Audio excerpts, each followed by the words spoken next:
ॐ रजोजुषे जन्मनि सत्त्ववृत्तये स्थितौ प्रजानां प्रलये तमस्पृशे अजाय सर्गस्थितिनाशहेतवे त्रयीमयाय त्रिगुणात्मने नमः। नमो नमः। मैं सुबोध कुमार साहू, संत कोलंबा महाविद्यालय अनुबंधित सहायक प्राध्यापक संस्कृत विभाग, विनोबा भावे विश्वविद्यालय हजारीबाग झारखंड। स्नातक के षष्ठ समसत्र में कादम्बरी का शुकनासोपदेश पठनीय है। कादम्बरी एक ऐसा उपन्यास है जिसका प्रणयन करके महाकवि बाणभट्ट ने गद्य भाग में संस्कृत वाङ्मय के गद्य भाग को सनाथ कर दिया है। महाकवि बाणभट्ट की काव्य प्रतिभा ने सूर्य रश्मि के प्रकार गद्य साहित्य को दैदीप्यमान कर दिया है। उनमें कादम्बरी तो उसकी अर्थ अप्रतिम छटा है। महाकवि बाणभट्ट की गद्य शैली से सभी परिचित हैं।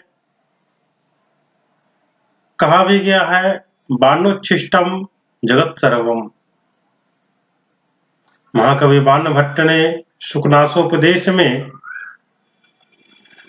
शुकनास के द्वारा चंद्रापीड़ को जो उपदेश दिया है वह उपदेश इस प्रकार प्रतीत होता है, इस प्रकार से प्रतीत होता है कि ऐसे उपदेश की आवश्यकता सिर्फ राजकुमारों को, शुकनास चंद्रापीड़ जैसे राजकुमारों को ही नहीं अपितु आज के समाज में हरेक छात्रों को, हरेक व्यक्तियों को है। इस प्रकार का उपदेश सांसारिक व्यवहार की दृष्टि से अत्यंत महत्वपूर्ण उपदेश है। कहा भी गया है कि शिक्षा में तो हम सब कुछ पढ़ लेते हैं, वेदों का अध्ययन कर लेते हैं, शास्त्रों का अध्ययन कर लेते हैं, लेकिन व्यवहार का ज्ञान जो है वह जल्दी से प्राप्त नहीं होता। और व्यक्ति किस किस रास्ते में भटकता है, उस रास्ते से भटकान से निजात कैसे दिलाया जाए, उसको निजात दिलाने के लिए जो सम्यक ढंग से इस उपदेश का, शुकनासोपदेश का निरूपण किया गया है वह अत्यंत ही विचित्र ढंग से किया गया है, जिसे व्यक्ति पढ़ते पढ़ते भी आत्मसात करने लगते हैं और उससे लगता है कि सच में यह हमारे जीवन में भी घट रहा है। जैसा कि हम लोग शुरुआत में इसके पहले पढ़ चुके हैं कि शुकनास चंद्रापीड़ को कहते हैं कि तुम तो बहुत ही ज्ञानवान हो, वेद वेदांगों में पारंगत हो, जिस जिस तथ्यों का तुम्हें अध्ययन करना चाहिए उन सभी तथ्यों का तुमने अध्ययन कर लिया है, लेकिन फिर भी युवावस्था जो है इसमें व्यक्ति अपने रास्ते से डिग जाता है। युवावस्था जो है इसमें व्यक्ति अपने गर्वता में आकर के, अपने अहंकार में आकर के, अपने सौंदर्य में अभिभूत होकर के वह रास्ते से भटक जाता है। और जिसके पास लक्ष्मी मद हो उसका रास्ते से भटकना तो और ही सरल हो जाता है। जिसके पास सौंदर्य हो उसका रास्ते से भटकना और सरल हो जाता है। और हे चंद्रापीड़, तुम तो जन्मजात ही धनवान हो और अभिनव यौवन भी तुम्हारे पास है, अप्रतिम रूप भी तुम्हारे पास है, अतुलित बलशाली भी हो। तो अगर इन सबों का सम्यक ढंग से उपयोग न किया जाए तो ये अनर्थों को देने वाली है। युवावस्था में कितने भी शास्त्र ज्ञान के द्वारा बुद्धि निर्मल हो गई हो, लेकिन युवावस्था में वह मलिनता को प्राप्त हो जाती है। कितने भी शास्त्र ज्ञान से उसका चित्त धवल हो गया हो, लेकिन फिर भी उनकी दृष्टि जो है राग युक्त हो जाती है और उसके चित्त को जिस प्रकार से झंझावात,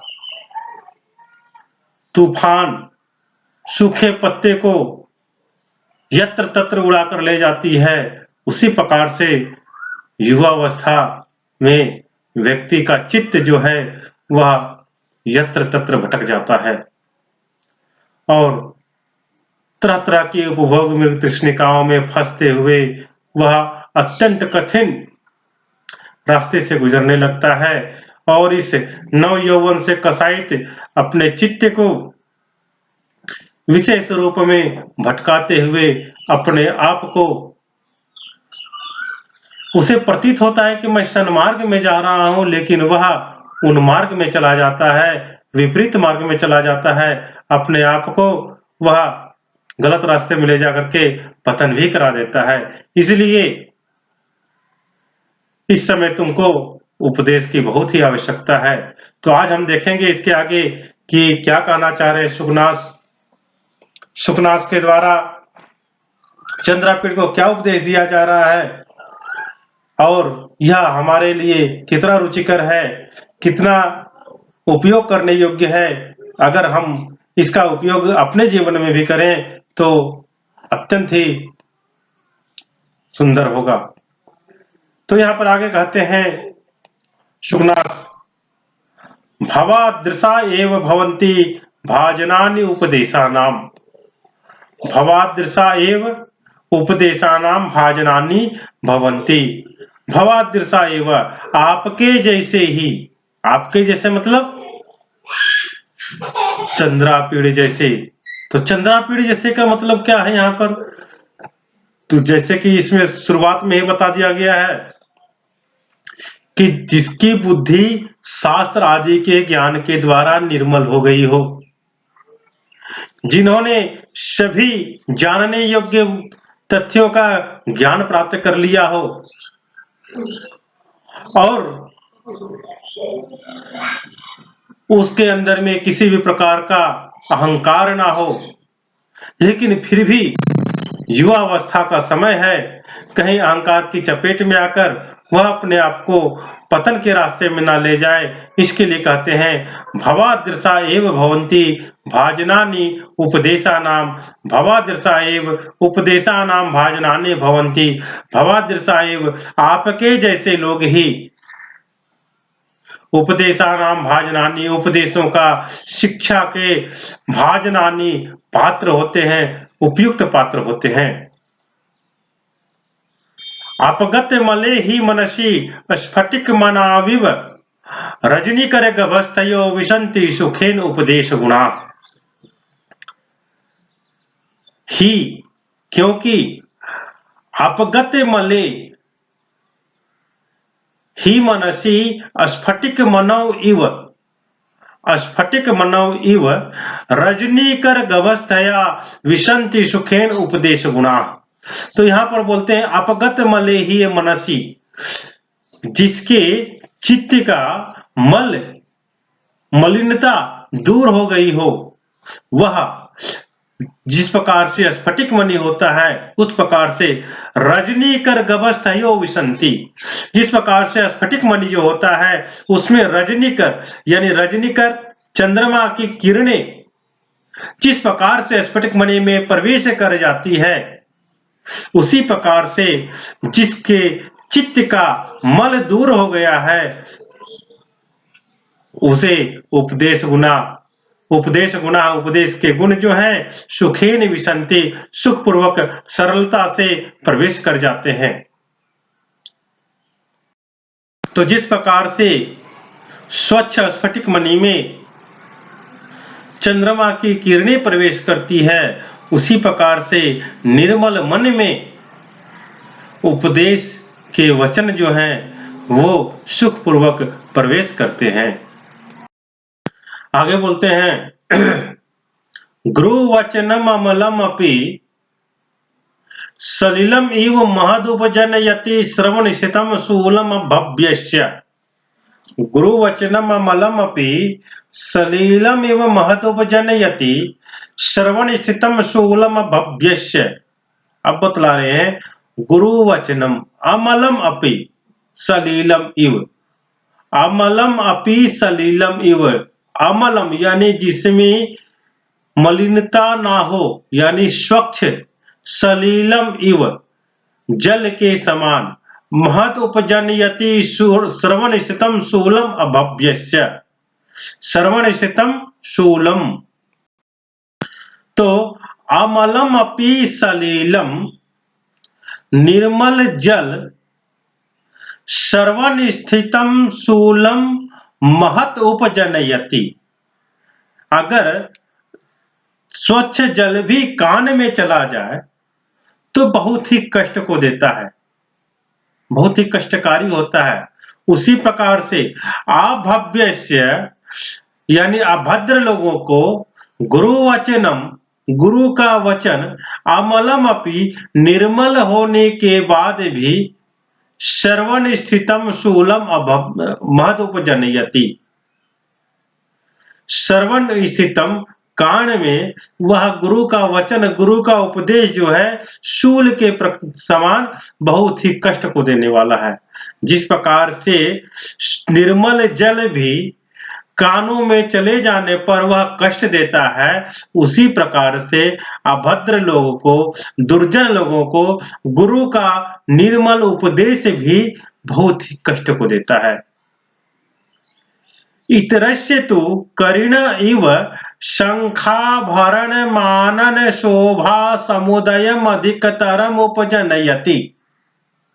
इतरस्य तु करिण इव, और अन्यों का तो करिण इव हाथी के समान, शंखाभरण मानन शोभा, शंखाभरणम शंख के आभूषण, शंखाभरणम शंख के आभूषण के समान, आनन शोभा समुदयम अधिकतरम उपजनयति।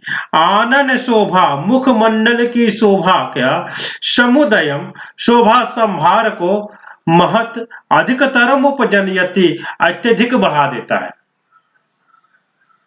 यहां पर सुकनाथ यह कहना चाह रहे हैं कि जिस प्रकार से हाथी में शंखाभरण, शंख का आभूषण आनन शोभा को बहुत ही अधिक बढ़ा देता है, उसी प्रकार से जो इतर है यानी अभव्य ना होकर के उससे इतर, अभद्र ना होकर के उससे इतर यानी भद्र पुरुष हैं, सज्जन लोग हैं, वह गुरु के उपदेश को सुन करके अपनी मुख शोभा को और भी अधिक बढ़ा देते हैं। हरति च सकलम अति मलिनमप्यंधकारम इव दोष जातम परदोष समय निशाकर इव। हरति च सकलम अति मलिनमप्यंधकारम इव दोष जातम परदोष समय निशाकर इव। प्रदोष समय, प्रदोष का जो चंद्रमा होता है, तो बोल रहे हैं यहाँ पर कि प्रदोष समय निशाकर इव, प्रदोष के समय के निशाकर यानी चंद्रमा के समान। निशा यानी रात्रि, रात्रि का किरण, रात्रि का किरण क्या है, तो रात्रि में जो उदित होते हैं तो चंद्रमा, चंद्रमा को निशाकर कहा गया। तो प्रदोष समय निशाकर इव, प्रदोष समय निशाकर इव, प्रदोष समय की चंद्रमा के समान, हरति च सकलम अति मलिनम अपि अंधकारम, अति मलिनम अपि अंधकारम अत्यंत मलिन अंधकार को भी जिस प्रकार से प्रदोष का चंद्रमा अत्यंत मलिन अंधकार को, घनांधकार को जिस प्रकार से क्षीण कर देता है, उसी प्रकार से हरति च सकलम, गुरुजनों का जो शांतिप्रद जो उपदेश है, वह उपदेश भी जो है अज्ञान आदि समस्त दोष समूह को दूर कर देता है। जिस प्रकार से प्रदोष का चंद्रमा रात्रि के घनांधकार को दूर कर देता है, उसी प्रकार से गुरु का उपदेश सज्जनों के अज्ञान आदि समस्त दोष समूह को दूर कर देता है, नष्ट कर देता है। आगे कहते हैं गुरूपदेशः प्रशम हेतुर्वयः परिणाम इव पलित रूपेण शिरसिज जालममलीकुर्वन् गुण रूपेण तदेव परिणमयति। गुरूपदेशः गुरु का उपदेश प्रशम हेतुर्वयः प्रशम गुरूपदेशः प्रशम हेतु गुरूपदेशः गुरुजनों का उपदेश जो है प्रशम हेतु शमन करने का हेतु यानी अंतर इंद्रिय की शांति का मूल कारण है। गुरु का उपदेश अंतर इंद्रिय की शांति का मूल कारण है। वयः परिणाम इव आयु की अंतिम अवस्था के समान यानी कि व्यक्ति की वृद्धावस्था के समान पलित रूपेण शिरसिज जालम अमलीकुर्वन् पलित रूपेण शिरसिज जालम पलित रूपेण जिस प्रकार से सफेदी हो जाती है शिरसिज जालम यानी कि बाल जो है वह वृद्धावस्था में जिस प्रकार से सफेद हो जाता है उसकी कलंक जो है हट जाता है, उसके जो मलिनता है कालापन जो है वह हट जाता है, उसी प्रकार से गुण रूपेण तदेव परिणमयति गुण के रूप से उसी को परिणमयति बदल देता है यानी उसको निर्मल कर देता है।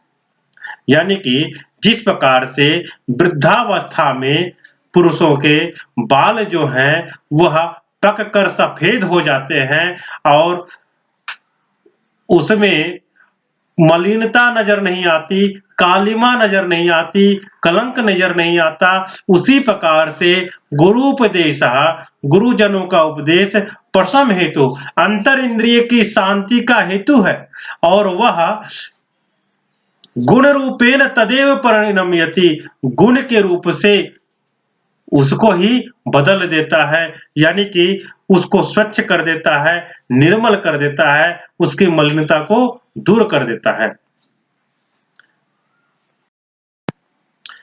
मतलब यहाँ अर्थ स्पष्ट हो रहा है कि जिस प्रकार से वृद्धावस्था में सिर के बाल को सफेदी में रंग करके उसको स्वच्छ बना देती है, उसी प्रकार से इंद्रियों को निग्रह में किए हुए समर्थ गुरुजनों का जो उपदेश है वह पुरुषों में स्थित समस्त दोषों को दूर करके उसको निर्मल बना देता है, गुण में उन दोषों को गुण में परिवर्तित कर देता है।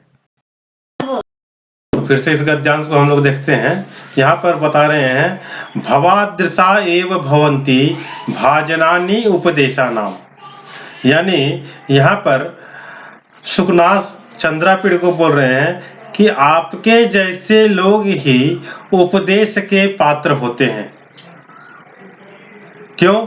तो इसमें बता रहे हैं अपगत मले ही मनसी स्फटिक मनाविव रजनीकर गभस्तयो विशंति सुखेन उपदेश गुणा ही क्योंकि अपगत मले ही मनसी जिसके चित्त के मल दूर हो गए हों, मल दूर हो गए यानी जिसका चित्त निर्मल हो गया हो वह स्फटिक मानव इव स्फटिक मणि के समान अपगत मले स्फटिक मानव इव यानी वैसे स्फटिक मणि जिसके मलिनता दूर हो गई हो जो यानी स्वच्छ स्फटिक मणि हो उसमें रजनीकर गभस्तया रजनीकर यानी चंद्रमा गभस्तया यानी किरण रजनीकर गभस्तया के मतलब हो गया चंद्रमा की किरणें सुखेन विसंति सुख पूर्वक आराम से प्रवेश कर जाते हैं।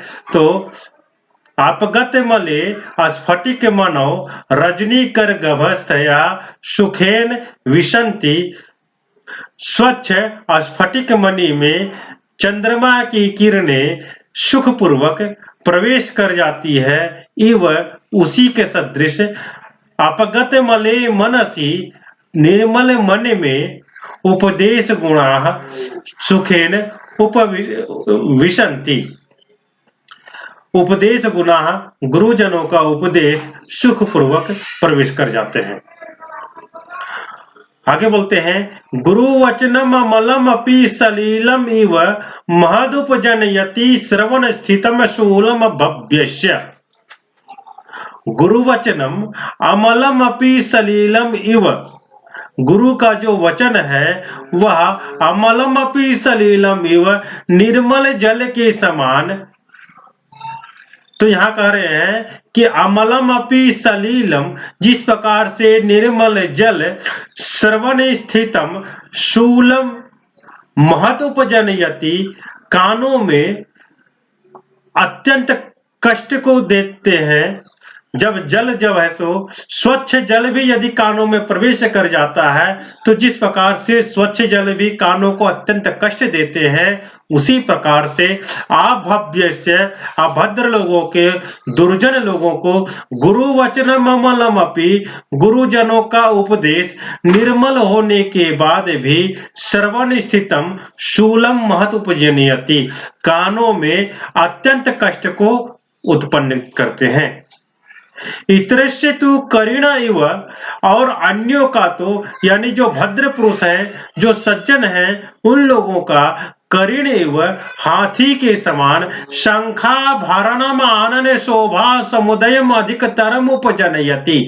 शंखाभरणम, शंख का आभरण, शंखों का आभूषण जो है, वो आनन शोभा समुदयम, शंखों के आभूषण जब हाथियों में लगा दिए जाते हैं तो वह जिस प्रकार से हाथियों के मुख शोभा को बहुत ही अधिक बढ़ा देती है, उसी प्रकार से गुरु का उपदेश जो है वह सज्जन लोगों के मुख शोभा को और ही बढ़ा देती है।